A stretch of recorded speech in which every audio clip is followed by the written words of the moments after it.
नमस्कार दोस्तों, सुबह टाइम में आप सबका स्वागत है। मेरा नाम है अजय। कैसे हैं आप सब? आशा करता हूं कि आप सब पूर्णतः स्वस्थ होंगे, सुरक्षित होंगे, आनंदित होंगे और अपनी परीक्षा की तैयारी भी बहुत अच्छे से कर रहे होंगे। तो दोस्तों, आपकी परीक्षा की तैयारी बहुत अच्छे से हो, इसलिए सिविल स्टैफ आपकी पूर्ण सहायता कर रहा है। सिविल स्टैफ ने आप लोगों के लिए विशेष इस कक्षा का आयोजन किया है, जो कि शाम को 5 बजे होती है, जिसमें हिमाचल हिंदी का जो पीजीटी की परीक्षा 7 अप्रैल को होने वाली है, उस पीजीटी परीक्षा की तैयारी आपको अच्छे से करवाई जा रही है इस सत्र में। तो जो विद्यार्थी इस सत्र के साथ जुड़ रहे हैं, इस सत्र का लाभ ले रहे हैं, उनको भी पता होगा कि इस सत्र का लाभ किस प्रकार से उनको मिल रहा है। और जो विद्यार्थी सत्र के साथ जुड़ते हैं, उनका जो यहां पर प्रश्नों के उत्तर देते हैं, उसको देखकर मुझे यह आभास हो रहा है कि आप बहुत अच्छे से परीक्षा की तैयारी कर रहे हैं। अब आपको क्या करना है, इसी सत्र के साथ रोज 5 बजे शाम को जुड़ना है। और जो विद्यार्थी इस सत्र के साथ नहीं जुड़ पाते हैं, तो उनको सूचित करना भी आपका कर्तव्य बनता है। तो सूचित कैसे करना है? इस सत्र को ज्यादा से ज्यादा शेयर कर कर अपने मित्रों तक इस सत्र को पहुंचाना है, जो कि हिमाचल में हिंदी पीजीटी परीक्षा की तैयारी कर रहे हैं। तो उनको इस सत्र के संबंध में ज्ञान देना है, वो इस सत्र के संबंध में उनको बताना है। और इसके लिए ज्यादा से ज्यादा सत्र को आप शेयर करेंगे, तभी ये संभव हो सकता है। तो आशा करता हूं कि आप सत्र को जरूर शेयर करेंगे। इस वीडियो को देखने के बाद भी इस वीडियो को शेयर, लाइक जरूर करना है आपने, और अपने कमेंट भी हमें बताने हैं। चले दोस्तों, आज के इस सत्र को आरंभ करते हैं। तो आशा करता हूं कि मैं पूर्णतः सबको अच्छे से सुनाई दे रहा हूं, सबको अच्छे से दिखाई दे रहा हूं, किसी प्रकार की कोई भी तकनीकी समस्या नहीं होगी। अगर होगी तो बता देना, तकनीकी समस्या को हम दूर कर देंगे। चले अब इस सत्र को शुरू करते हैं। सत्र को शुरू करने से सब पहले आपको एक छोटी सी सूचना देनी है। दोस्तों, हमारे सिविल स्टैफ के द्वारा ऑनलाइन ऑफलाइन कोर्सेज चलाए जाते हैं, जिसमें आपको HP TGT commission, HP PGT commission, D triple SB TGT, इन सभी परीक्षाओं की तैयारी करवाई जाती है। अगर आप इनमें से किसी भी कोर्स को खरीदना चाहते हैं, किसी भी कोर्स को ज्वाइन करना चाहते हैं, तो आपको गूगल प्ले स्टोर से सिविल स्टैफ की ऐप डाउनलोड करनी है। उसमें जो सूचनाएं आपसे मांगी जाएंगी, उन सूचनाओं को आपने भरना है। और आप इस कोर्स के किसी भी कोर्स को, जिस कोर्स को आप लेना चाहते हैं, उस कोर्स में आप रजिस्टर्ड हो जाएंगे। अगर इनमें से किसी भी कोर्स से संबंध में आपको और अतिरिक्त जानकारी चाहिए और अधिक जानकारी चाहिए, तो यहां पर फोन नंबर दिया गया है। इस फोन नंबर पर आप संपर्क करेंगे, संपूर्ण सूचना आपको कोर्स से संबंधित या भी जो भी आपकी शंका होगी, उसका समाधान इस फोन नंबर पर मिल जाएगा। उसके बाद अगर आप इनमें से किसी भी कोर्स को ज्वाइन करते हैं, तो आपको क्या क्या लाभ मिलेंगे? तो मित्रों, लाभ आपको पर्सनलाइज्ड मेंटरशिप मिलेगा, लाइव ऑनलाइन लेक्चर्स आपको मिलते हैं, स्टडी मटेरियल मिलेगा हार्ड कॉपी और सॉफ्ट कॉपी दोनों फॉर्म्स में। उसके बाद सबसे विशेष आपको मॉक टेस्ट मिलते हैं। मित्रों, मॉक टेस्ट का क्या लाभ होता है? अब आपको पता है कि पीजीटी की परीक्षा आने वाली है, ठीक है? तो मॉक टेस्ट आपकी बहुत ज्यादा सहायता करते हैं अभ्यास के लिए। एक अभ्यास सत्र ये हो गया। उसके बाद मॉक टेस्ट, जो अभ्यास श्रृंखला आपके लिए बनाई गई है, इसमें से आपको बहुत ज्यादा सहायता मिलेगी अपनी परीक्षा को पास करने के लिए, परीक्षा में अच्छे अंक लेने के लिए, ठीक है? तो अगर आप किसी भी कोर्स को ज्वाइन करते हैं, तो आपको ये मॉक टेस्ट मिलते हैं, ठीक है? जिन्होंने मॉक टेस्ट ले लिया है, उनको पता होगा कि कैसे लाभ मिल रहा है। जिन्होंने मॉक टेस्ट नहीं लिया है अभी तक, अगर वो हिंदी का मॉक टेस्ट लेना चाहते हैं, ठीक है, हिंदी का अगर वो मॉक टेस्ट लेना चाहते हैं, तो क्या करना है आपको डिस्क्रिप्शन में लिंक मिल जाएगा, ठीक है, टेस्ट सीरीज का। वहां से आप टेस्ट सीरीज को डाउनलोड कर सकते हैं, टेस्ट सीरीज को ज्वाइन कर सकते हैं। उसके बाद आपको फ्री करंट अफेयर मिलता है। फ्री करंट अफेयर मैगजीन आपको दी जाती है, जिसमें कि करंट अफेयर होता है, जो कि हर एक प्रतियोगी परीक्षा में करंट अफेयर पूछा जाता है। तो यहां से भी आपके अंक किसी प्रकार से ना कटे, इसलिए करंट अफेयर भी आप लोगों के लिए बहुत ज्यादा लाभदायक है। उसके बाद वीकली डाउट सेशंस आपको मिलते हैं अगर आप इन कोर्सेज को ज्वाइन करते हैं। जिन्होंने हमारे कोर्स को ज्वाइन कर रखा है, उनको भी पता होगा कि आप अपने अध्यापक के साथ हफ्ते में एक दिन बात कर सकते हैं, अपनी शंकाओं का समाधान आप यहीं से प्राप्त कर सकते हैं। चलें, ज्यादा समय व्यर्थ ना करते हुए बढ़ते हैं आज के प्रश्नों की ओर। और ये रहा पहला प्रश्न आपके समक्ष। पहला प्रश्न है, छायावाद का स्थूल के प्रति सूक्ष्म का विद्रोह किसने कहा है? ठीक है जी, प्रश्न को समझेंगे। छायावाद का स्थूल के प्रति सूक्ष्म का विद्रोह किसने कहा है? विकल्प हमारे समक्ष हैं, सुमित्रा नंदन पंत, डॉक्टर नागेंद्र राज, रामचंद्र शुक्ल, जयशंकर प्रसाद। हाँ जी, सभी अच्छे से प्रश्न को पहले समझेंगे, उसके बाद हमें उत्तर देना है, किसी प्रकार की अति शीघ्रता नहीं करनी है, ठीक है। अति शीघ्रता जो हमें हानि पहुंचाती है, इसलिए अच्छे से सोचे और उसके बाद ही अपना उत्तर देंगे। सभी विद्यार्थी उत्तर देंगे। हाँ जी, तो मित्रों इसका सही विकल्प क्या होगा? सही विकल्प है डॉक्टर नागेंद्र, विकल्प बी बिल्कुल सही है। छायावाद का सूक्ष्म के प्रति स्थूल के प्रति सूक्ष्म का विद्रोह, स्थूल के प्रति सूक्ष्म का विद्रोह डॉक्टर नागेंद्र ने कहा है, ठीक है। और डॉक्टर नागेंद्र के बारे में जान लेते हैं। डॉक्टर नागेंद्र का जन्म हुआ था 9 मार्च 1915 अलीगढ़, और मृत्यु हुई थी इनकी 27 अक्टूबर 1999 नई दिल्ली में। हिंदी के प्रमुख आधुनिक आलोचकों में ये माने जाते हैं, आलोचक थे ये, ठीक है, आधुनिक आलोचकों में से एक थे डॉक्टर नागेंद्र। चले अगले प्रश्न की ओर बढ़ते हैं। अगला प्रश्न है, कौन सा कवि छायावादी नहीं है? इनमें से कौन सा कवि छायावादी नहीं है? विकल्प आपके समक्ष रहे, निराला, पंत, प्रसाद या जयसी। सही विकल्प का चयन करेंगे, अच्छे से सोचेंगे, समझेंगे, उसके बाद ही आपको अपना विकल्प यहां पर बताना है। किसी प्रकार की अति शीघ्रता नहीं करेंगे। अति शीघ्रता बार बार आपको बोल रहा हूं कि परीक्षा में आपको हानि पहुंचाएगी, और आपको पता है कि नेगेटिव मार्किंग भी है, तो नेगेटिव मार्किंग में आपके नंबर ना कट जाएं, इस चीज का भी ध्यान रखना है आपने। चलें तो देखें कौन सा कवि छायावादी कवि नहीं है। तो मित्रों जायसी छायावादी कवि नहीं है, ठीक है जी।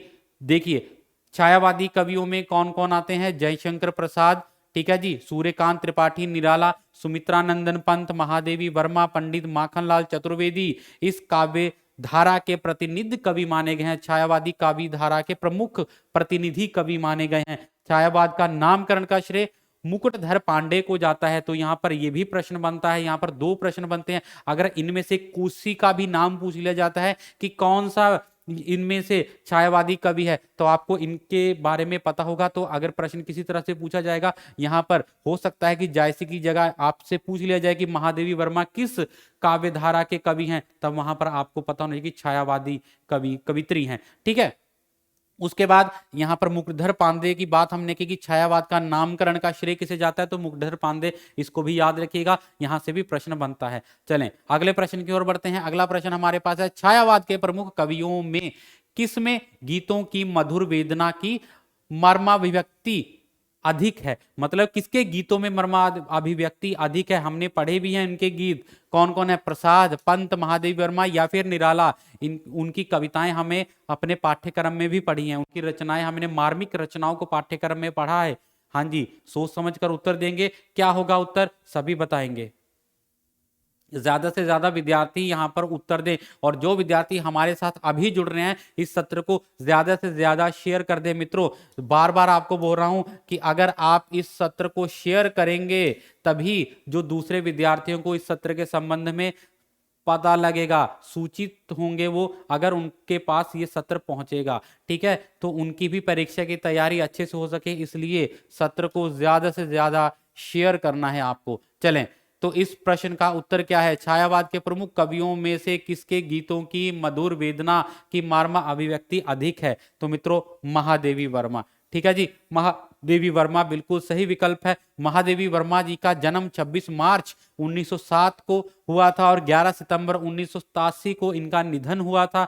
हिंदी भाषा की प्रमुख कवित्री मानी जाती हैं ये। महादेवी वर्मा जी की जो प्रसिद्ध रचनाएं निहार, रशिम, नीरजा, संध्या गीत, दीपशिखा, सप्तपाणा, प्रथम आयाम और अग्नि रेखा, ये सारी की सारी इनकी प्रसिद्ध रचनाएं हैं। चलें अगली प्रश्न की ओर बढ़ते हैं। अगला प्रश्न हमारे समक्ष रहा, अज्ञे कौन से वाद के कवि हैं? अज्ञे कौन से वाद के कवि हैं? प्रयोगवाद या फिर प्रगतिवाद, छायावाद या इनमें से कोई नहीं? प्रगतिवाद, प्रयोगवाद, छायावाद या इनमें से कोई नहीं?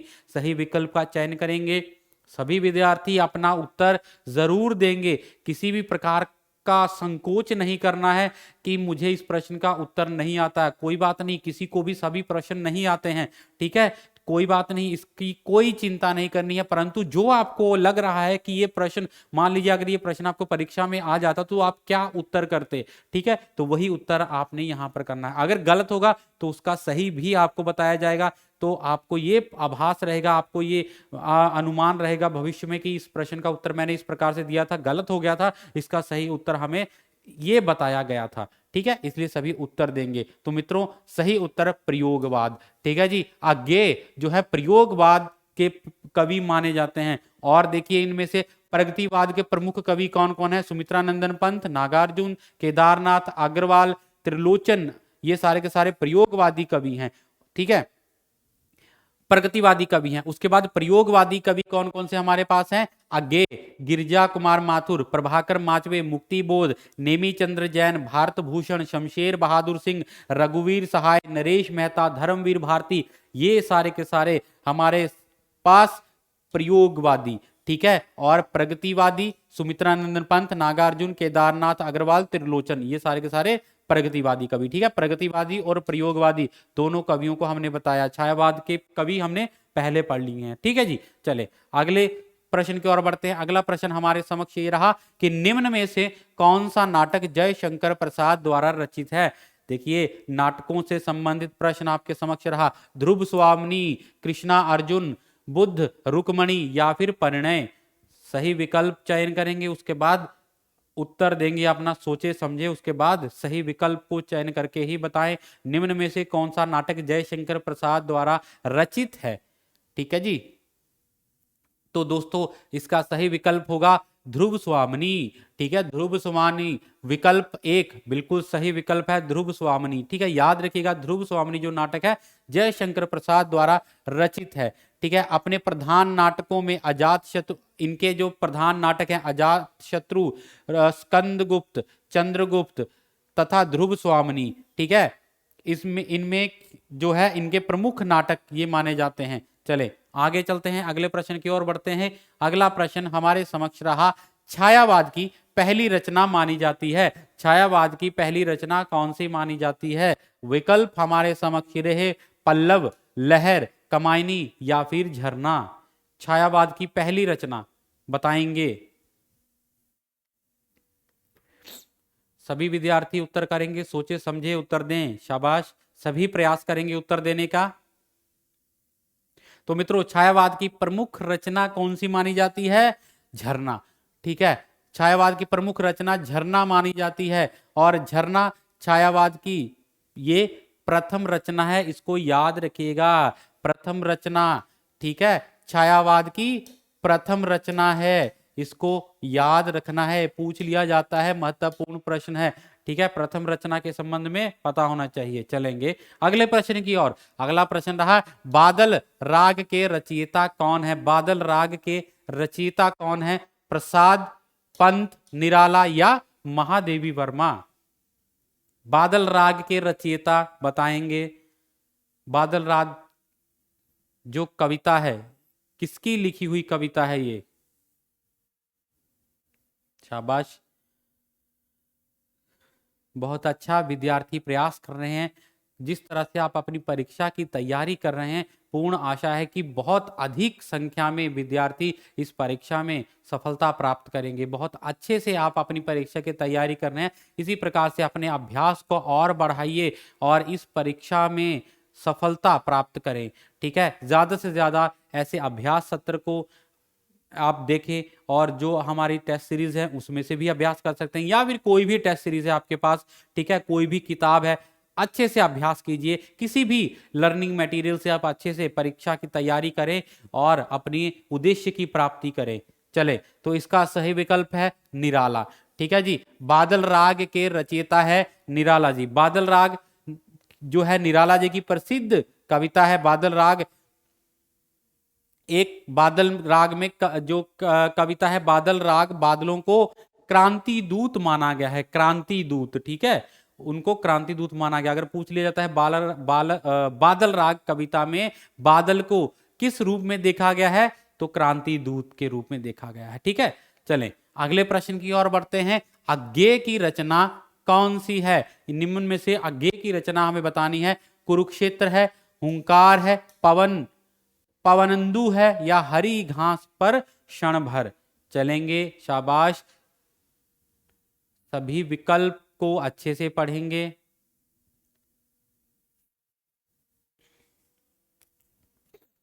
हाँ जी, चले तो देखते हैं इसका सही विकल्प हरी घास पर क्षण भर।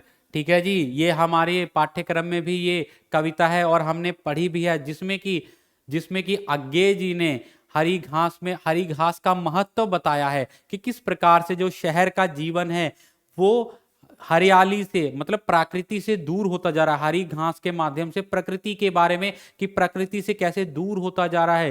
वो क्या है, मशीनरी में जो आज की तकनीकी साधन है इनमें फंसता जा रहा है, परंतु प्रकृति से दूर होता जा रहा है। हरी घास का शहर में किस प्रकार से महत्व है उस चीज को दिखाया गया। हरी घास का हमारे जीवन में क्या महत्व है उस संबंध में बताया गया है। चले अगले प्रश्न की ओर बढ़ते हैं। सुख सागर की रचना किसने की है? सुख सागर की रचना किसने की है? सदल मिश्र, लल्लूलाल, ईशा अल्लाह खां या फिर सदा सुखलाल? सुख सागर की रचना किसके द्वारा की गई है?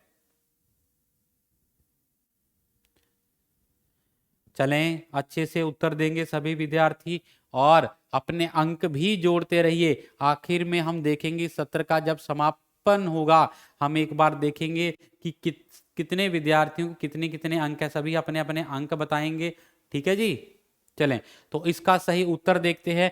सुख सागर की रचना सदा सुखलाल जी के द्वारा की गई है। ठीक है जी, सदा सुखलाल की और रचनाएं सुख सागर मुंशी, जो सुख सागर मुंशी सदा सुखलाल द्वारा रचित एक हिंदी ग्रंथ है जो कि खड़ी बोली की प्रारंभिक कृतियों में से एक है। खड़ी बोली की प्रारंभिक कृतियों में से एक है सुख सागर।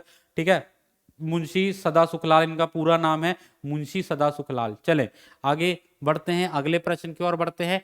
प्रेरणा नामक कहानी के रचयिता, प्रेरणा नामक कहानी के रचयिता कौन है? नागेंद्र, हजारी प्रसाद द्विवेदी, जयशंकर प्रसाद या फिर प्रेमचंद्र? मतलब कि प्रेमचंद्र द्वारा रचित है। प्रेरणा नामक कहानी किसके द्वारा रचित है? यही हमारा अगला प्रश्न है।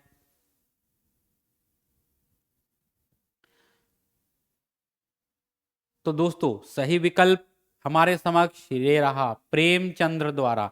ठीक है, प्रेरणा कहानी जो है प्रेमचंद्र के द्वारा रचित है। इन्होंने सेवा सदन, प्रेमाश्रम, रंगभूमि, निर्मला, गबन, कर्मभूमि, गोदान आदि लगभग 1.5 दर्जन उपन्यास तथा कफन, पूस की रात, पंच परमेश्वर, बड़े घर की बेटी, बूढ़ी काकी, 2 बैलों की कथा, ये 300 से अधिक कहानियां लिखी हैं। ठीक है, उनमें से अधिकांश हिंदी तथा उर्दू भाषाओं में प्रकाशित हैं। पूरा का पूरा मुंशी प्रेमचंद की रचनाओं को यहाँ पर बता दिया गया है। इन रचनाओं को थोड़ा कंठस्थ कर लीजिएगा, थोड़ा सा याद कर लीजिएगा कि कोई भी रचना अगर इनमें से पूछी जाती है, क्योंकि 1-2 बार देखा गया है कि यहाँ पर प्रश्न आपको परीक्षा में एक बार पूछा गया था, उनकी जो रचना है कहाँ गई, बड़े घर की बेटी। ठीक है, इससे संबंधित प्रश्न आपको पूछा गया था, बड़ी घर की बेटी। ठीक है, तो याद रखिएगा और दोबारा कहीं फिर से कोई प्रश्न इनसे ना बन जाए, इसलिए अच्छे से आपको पढ़ना है। चलें अगले प्रश्न की ओर बढ़ते हैं। रघुवंशम किसकी रचना है? रघुवंशम व्यास, भरत मुनि, कालिदास, कालिदास है यहाँ पर, और या फिर चाणक्य? व्यास, भरत मुनि, कालिदास या चाणक्य? रघुवंशम, हाँ जी, रघुवंशम मित्रों कालिदास। ठीक है, कालिदास की रचना है रघुवंशम। रघुवंशम कालिदास द्वारा रचित संस्कृत का एक महाकाव्य है। इस महाकाव्य में 19 सर्गों में रघु के कुल में उत्पन्न 29 राजाओं का 21 प्रकार के छंदों का प्रयोग करते हुए वर्णन किया गया है। 21, ठीक है, देखिए छंदों का 21 प्रकार के छंदों का प्रयोग किया गया है। 21 प्रकार के छंदों का प्रयोग किया गया है 29 राजाओं के संबंध में, रघुकुल के राजाओं के संबंध में इसे बताया गया है। संस्कृत का नाटक है रघुवंश। ठीक है, जो कि कालिदास द्वारा लिखित है। चलें आगे चलते हैं, अगले प्रश्न की ओर बढ़ते हैं। श्री हर्ष का ग्रंथ, इनमें से श्री हर्ष का ग्रंथ कौन सा है? हित हरिवंश, नैषधीय काव्य, राजतरंगिणी या फिर विकल्प डी मेघदूत? हाँ जी, सभी बताएंगे, अच्छे से पढ़ेंगे, प्रश्न को समझेंगे, उसके बाद ही उत्तर देंगे।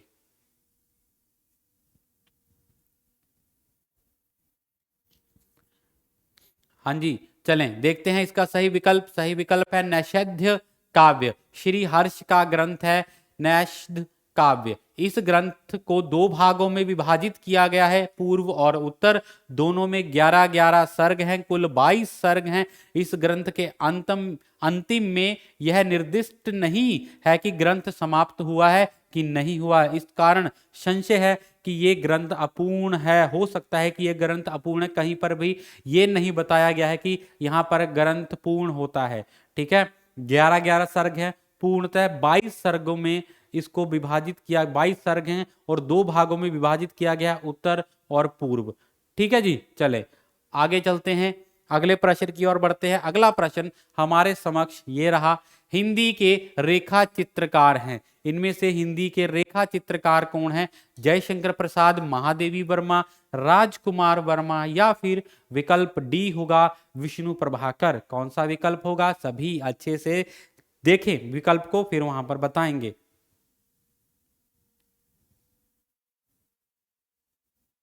शाबाश सभी मित्र, सभी मेरे दोस्त अच्छे से प्रश्नों को पढ़ेंगे, उसके बाद ही उत्तर देंगे।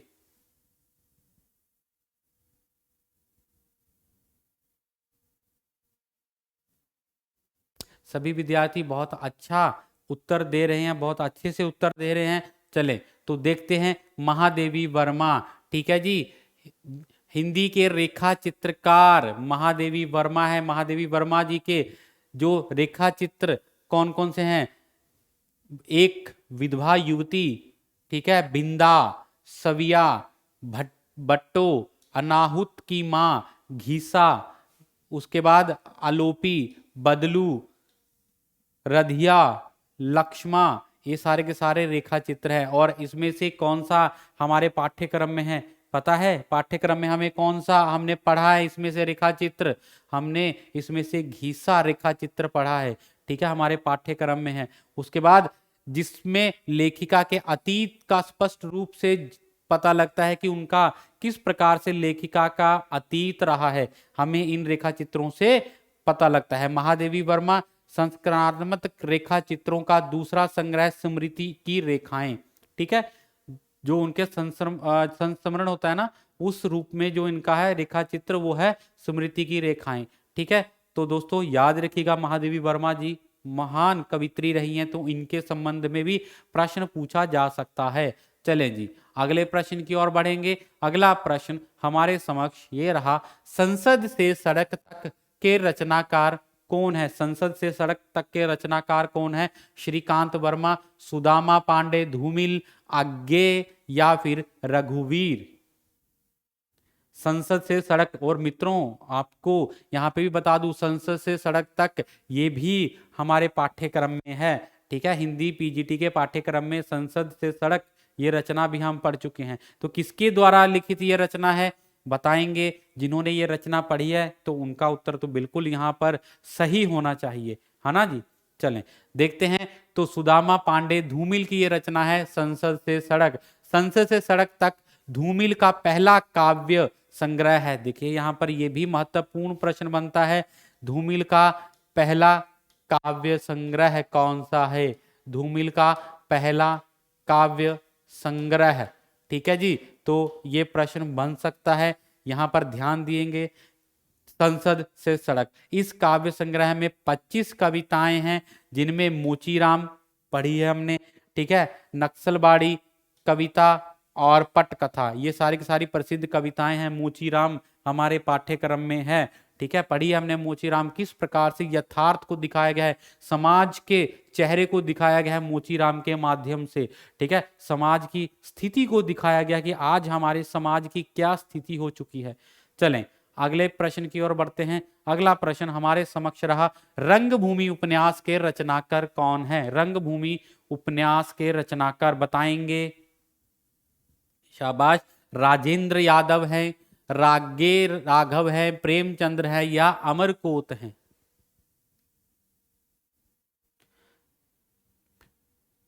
हाँ जी सोचें, कोई बात नहीं, समय लगेगा, परंतु प्रश्न गलत ना हो, यहाँ पर हम प्रयास करेंगे। ठीक है जी, हमारे पास बहुत समय है।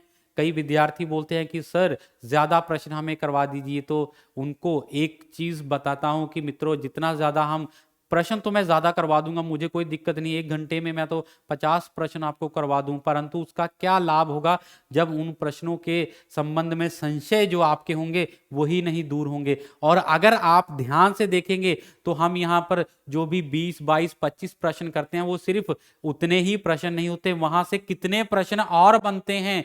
अगर हम 15 प्रश्न भी करेंगे, 20 प्रश्न भी अगर हम लेकर चलते हैं कि 20 प्रश्न भी करते हैं इस सत्र में, तो 20 के अलावा और कितने प्रश्न हम कर चुके हैं। तो अगर उनको जोड़ेंगे ना तो आप देखेंगे तो हम कम से कम 20 के स्थान पर 30 या 40 प्रश्न एक सत्र में कर लेते हैं। ठीक है, और अगर मैं एक एक लाइन में फटाफट ऐसे बताता जाऊंगा तो उससे जो और प्रश्न बन सकते हैं उनका अनुमान आपको नहीं लगेगा। ठीक है, तो हमें कहां कहां से प्रश्न पूछे जा सकते हैं इसका ध्यान रखना है, इसलिए जहां से हो सकता है मैं आपको उस प्रश्न से संबंधित और भी सूचना देने का प्रयास करता हूं। इसलिए प्रश्न हमारे इतने ही होते हैं 1 घंटे में, और इससे ज्यादा प्रश्न जब हम करेंगे उसका कोई लाभ नहीं होगा। ठीक है, वो तो आप बुक खोलें कहीं से भी उतने प्रश्न 1 घंटे में पढ़ लेंगे, परंतु वो हमारे दिमाग में नहीं बैठते। यहां पर हमारा उद्देश्य क्या है कि जो प्रश्न हम करें, बेशक हम 10 प्रश्न कर रहे हैं, परंतु अगर वो 10 प्रश्न आपको भविष्य में देखने को मिलते हैं तो आपकी कहीं पर भी दोबारा त्रुटि ना हो, ये हमारा उद्देश्य होता है। यही उद्देश्य मैं लेकर चलता हूं कि प्रश्न कम हो परंतु अच्छे से वो हो जाए कि विद्यार्थियों को उसमें किसी प्रकार का कोई संशय ना रह जाए। ठीक है जी, तो चलें। रंगभूमि उपन्यास के रचनाकार कौन है, इस प्रश्न का सही विकल्प है प्रेमचंद। विकल्प सी, रंगभूमि उपन्यास के रचनाकार प्रेमचंद है। ठीक है, रंगभूमि प्रेमचंद द्वारा रचित उपन्यास हैं। इनके रंगभूमि के लेखक मुंशी प्रेमचंद पूंजीवाद के साथ जन संघर्ष व बदलाव की महान गाथा प्रेमचंद जी ने रंगभूमि में व्यक्त की है। ठीक है, कि किस जो जन संघर्ष है वो यहां पर व्यक्त किया गया है, किस प्रकार से पूंजीवाद, पूंजीवाद क्या होता है, पूंजीवाद में किस प्रकार जो पूंजीपति है वो किस प्रकार से शोषण कर रहा है, निम्न वर्ग का, गरीब वर्ग का किस प्रकार से शोषण होता है वो इसमें बताया गया है। ठीक है, प्रेमचंद जी का काल रहा है 1880 से लेकर 1936 तक। पूरा साहित्य भारत के आम जनमानस की गाथा है, पूरा साहित्य है ये जिसमें कि आम लोगों के बारे में यहां पर बताया गया है। साधारण जो लोग हैं उनके बारे में, उनके दुख को उजागर किया गया है यहां पर। चलें अगले प्रश्न की ओर बढ़ते हैं। अगला प्रश्न हमारे समक्ष ये रहा, अच्छे से प्रश्न को पढ़ेंगे उसके बाद उत्तर देंगे। निम्नलिखित में से कौन सी रचना अयोध्या सिंह उपाध्याय हरिऔध की नहीं है? कौन सी रचना अयोध्या सिंह उपाध्याय हरिऔध की नहीं है? कविता कौमुदी, वैदेही वनवास, चुभते चौपदे या फिर चौखे चौबते? हाँ जी, ध्यान से प्रश्न को पढ़ेंगे। शाबाश,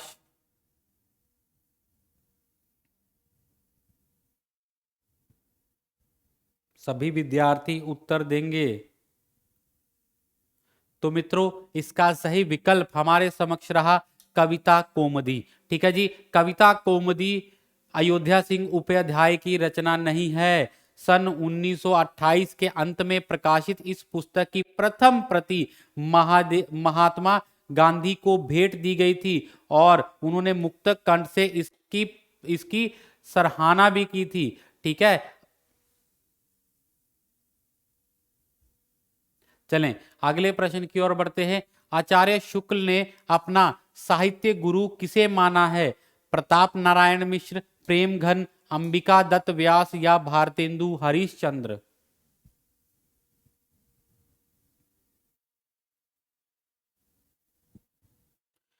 आचार्य शुक्ल ने अपना साहित्य गुरु किसे माना है? प्रताप नारायण मिश्र, प्रेमघन, अंबिका दत्त व्यास या भारतेंदु हरिश्चंद्र?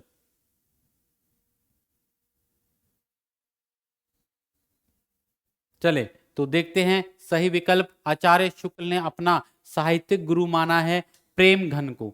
ठीक है, प्रेमघन को अपना गुरु माना है बद्री नारायण चौधरी उपाध्याय प्रेमघन, जिनका पूरा नाम ये रहा और इनका 1 सितंबर 1855 को इनका जन्म हुआ था और 1923 ईस्वी को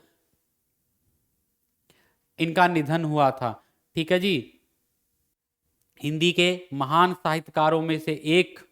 उसके बाद अगले प्रश्न की ओर बढ़ते हैं। अगला प्रश्न हमारे समक्ष रहा, बिहार प्रांत के किसी जमींदार ने अन्यायों को लक्ष्य करके उसे सुधारने के लिए किस नाटक की रचना की है? इनमें से किस नाटक की रचना की है? बिहार प्रांत के किसी जमींदार के अन्याय को लक्ष्य करते हुए उसे सुधारने के लिए एक नाटक लिखा गया है। कौन सा नाटक है? भारत दुर्दशा, अंधेर नगरी, दुर्लभ बंधु या मुद्रा राक्षस? हाँ जी, बताएंगे विद्यार्थी बहुत अच्छे से। नाटक है, ठीक है जी, और नाटक हमारे पाठ्यक्रम में भी है। हाँ जी, हमारे पाठ्यक्रम में भी वो नाटक है। भारत दुर्दशा भी हमारे पाठ्यक्रम में है, अंधेर नगरी भी हमारे पाठ्यक्रम में है।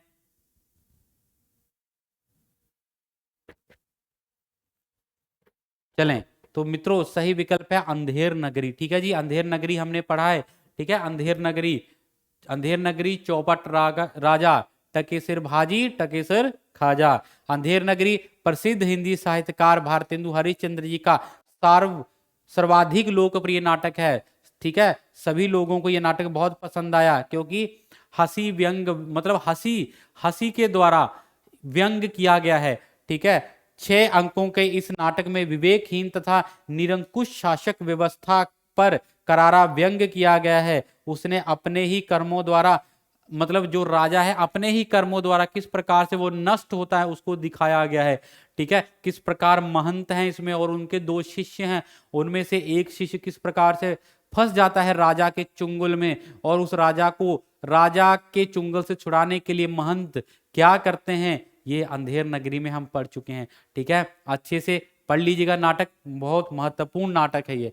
चले अगले प्रश्न की ओर बढ़ते हैं। अगला प्रश्न, अयोध्या सिंह उपाध्याय हरिऔध की किस कृति को मुहावरों की पाठ्य पुस्तक कहा जाता है? मुहावरों की पाठ्य पुस्तक किसे कहा जाता है? रुक्मणी, परिणय को, वेनिस का बांका, अधखिला फूल या ठेठ हिंदी का ठाठ?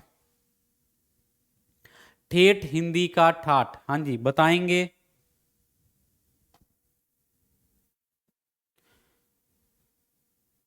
अयोध्या सिंह उपाध्याय हरिऔध मुहावरों की पाठ्य पुस्तक, तो दोस्तों वो है ठेठ हिंदी का ठाठ। ठीक है, इसको मुहावरों की पुस्तक कहा जाता है। ठेठ हिंदी का ठाठ उपन्यास अयोध्या सिंह उपाध्याय द्वारा 1926 ईस्वी में लिखा गया था। अयोध्या सिंह उपाध्याय हरिऔध 15 अप्रैल 1865 ईस्वी को जन्म हुआ, 16 मार्च 1947 को मृत्यु हुई। हिंदी के कवि, निबंधकार तथा संपादक भी रहे हैं। ठीक है जी, चलेंगे अगले प्रश्न की ओर बढ़ते हैं। भिखारी दास की रचना, भिखारी दास की इनमें से कौन सी रचना है? काव्य निर्णय, काव्य सिंधु, चिंतामणि या फिर रस विवेक? हाँ जी, अच्छे से पढ़ेंगे, प्रश्न को समझेंगे, उसके बाद अपना विकल्प यहां पर मुझे बताएंगे।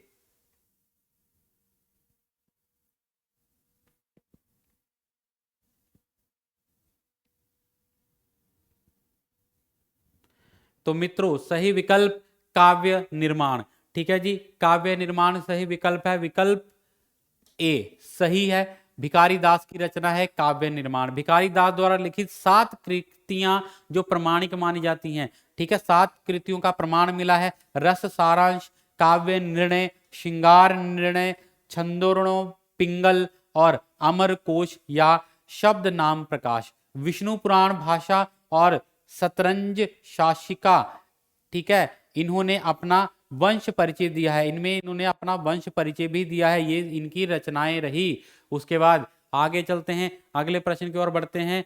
कुआनो नदी कविता संग्रह के कवि, बिल्कुल कुआनो नदी कविता संग्रह के कवि कौन है? सर्वेश्वर दयाल सक्सेना।